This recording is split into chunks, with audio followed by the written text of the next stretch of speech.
Sa video na ito ay pag-uusapan po natin ang isang napakainit na topic kung saan may nagsasabing ang taong 2026 ay magiging 10 times bigger para kay XRP. Hindi po ito simpleng hype, hindi ito screenshot sa Twitter at hindi po ito meme play. Ang pinag-uusapan po dito ay convergence ng regulatory clarity, institutional participation at ecosystem utility. Kapag isang asset tulad po ng XRP ay napapalibutan ng ganitong environment, nag-iiba ang kanyang dynamics mula trader token papunta sa global liquidity infrastructure. Kaya ang tanong, sapat ba ang evidence o bullish speculation lamang ba ito? At ayan po ang siyang ating pag-uusapan sa video na ito at simulan po natin sa ating unang katanungan kung ano po ba ang dahilan kung bakit sinasabing bagong umaga ito para kay XRP. Ayan, dito sa mundo ng crypto, lahat tayo ay sanay sa hype cycles. Pero bihira po tayong makakita ng asset na biglang nawawala ang pinakamalaking balakid sa market confidence. Para kay XRP, ang statement na 2026 will be 10 times bigger ay galing po dito kay Ginoong Amonix. Isa po siyang analyst na sumusunod sa macro cycles ng crypto. Ayon po sa kanya, ang susunod na bull window ay hindi po simpleng repeat or pag-uulit ng 2021 boom. Para kay XRP, maaari itong maging mas agresibo dahil iba na ang kanyang landscape. Hindi na siya token na nasa ilalim ng regulatory shadow. Siya ngayon ay may bagong narrative. Ngayon, bakit po ba napakahalaga ng regulatory clarity kay XRP? Ang pinakamalaking moment ay nang matapos po ang laban ng Ripple Labs at US SEC noong August 2025. Parehong partido ay pumirma po sa joint stipulation at tinapos po ang kanilang appeals. Napanatili rin ang 2023 ruling na nagsasabing ang sales ng XRP sa mga exchanges ay hindi securities. Ito ay napakalaking bagay dahil tinanggal nito ang takot na maaring habulin ang mga nagtatago o nagbebenta sa regulated markets. Sa mundo po ng institutions, walang mas malaga kaysa sa compliance risk. Ngayon bukas na ang pinto para sa mga asset managers na dati ay takot hawakan sa XRP. Ngayon ay paano po ba binabago ng infrastructure ang role ni XRP? Sa likod po ng regulatory clarity, may technology shift. Ang XRPL ay hindi lang simpleng ledger. Ngayon, meron na itong EVM sidechain kung saan pwede ang smart contracts at mas malawak na DeFi environment. Kasabay nito, inilabas po ni Ripple ang kanilang stablecoin na RLUSD sa kung saan ay integrated po sa XRPL at saka Ethereum Rails. Ito ay hindi po laro ng speculation. Ito ay utility. Kapag may coin na may stable settlement layer at interoperability, hindi lang traders ang hinahatak nito, kundi real-world institutions. Kaya sa halip na tanungin kung anong presyo ni XRP bukas, ang tanong ngayon ay sino ang gagamit sa kanya bukas.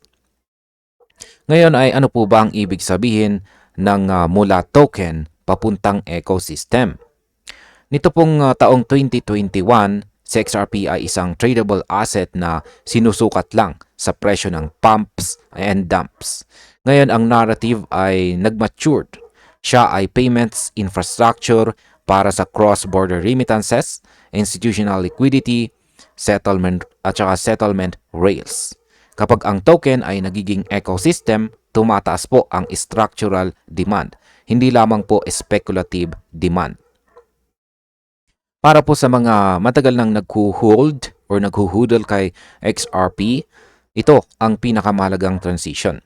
Dahil utility-driven markets ay hindi po basta nalulusaw ng FUD o short-term volatility, hindi madaling tibagin ang demand na may totoong utility or totoong gumagawa ng value. Ngayon ay ano naman po ang market reaction pagkatapos po ng legal victory? Pagkatapos po ng dismissal ng appeals, si XRP ay gumalaw ng steady. Hindi explosive pero controlled. At yan ang sinyales ng whales at saka institutions. Ang tunay po na shift ay nang dumating ang spot XRP ETF. Sa unang araw pa lamang, nagulat ang market sa trading volume. Ito ay nagpapakita ng institutional participation, hindi po retail hype. Kapag ETF po ang gateway, ang kapital ay hindi po galing sa forums, kundi sa asset allocators at fund managers. Kung magpapatuloy po ang inflows sa spot products, mapipilitan ang market na mag-adjust sa bagong baseline ng demand. At dito po nagsisimula ang real price expansion. Ngayon ay bakit po ba 2026? Ano ang pinaglalaban ng 10 times bigger thesis? Hindi sinabi ni Ginong Amonex na tataas ang presyo ng 10 times. Ang sinabi po niya ay cycle scale ay magiging 10 times bigger. Legal clarity, yan po ang legal clarity plus interoperable utility plus institutional access ay tatlong pillars na bihira pong magsama sa isang asset ng sabay-sabay. Ang 2021 ay hype-driven retail boom. Ang 2026 naman daw ay posibleng infrastructure plus macro cycle-driven. Kapag ang institutions ay may runway at ang ecosystem ay may real use cases, hindi lang presyo ang tumataas kundi ang market depth at saka liquidity footprint. Yun ang maaring magbigay kay XRP ng parabolic momentum. Ngayon ay ano po ba ang mga panganib kung mali po ang assumptions? Wala namang cycle na garantisado. May mga bansa na maaring mag-impose ng limitations sa digital assets kahit legal sa US. Ang macroeconomic ay maaring magpa-freeze sa risk assets lalo na kung may recession o liquidity squeeze. At kahit promising po ang XRPL ecosystem, hindi po natin hawak kung gaano kabilis tanggapin ito ng institutions. Ang hype ay madalas mauna bago ang adoption. Kapag bumagal ito, maaaring maputol ang momentum at bumalik sa consolidation. Kaya ang pinakamatalinong approach ay hindi po FOMO, kundi analytical positioning. At bilang panghuli ay ano naman ang aking masasabi tungkol dito? Kung titignan po natin mula sa fundamental lens, natanggal na ang pinakamalaking sumpa ng XRP. Ang regulatory cloud ay wala na. Ang ecosystem ay nag-i-expand at ang institutions ay present na. Ito ang tatlong bagay na hindi po available nitong nakalipas na taong 2021. Kaya masasabi ko na kung may asset na kayang pumasok sa aggressive cycle, si XRP na po iyon. Hindi natin masasabi kung magiging prophecy ang mga sinabi rito ni Ginong Amonex o hype lamang.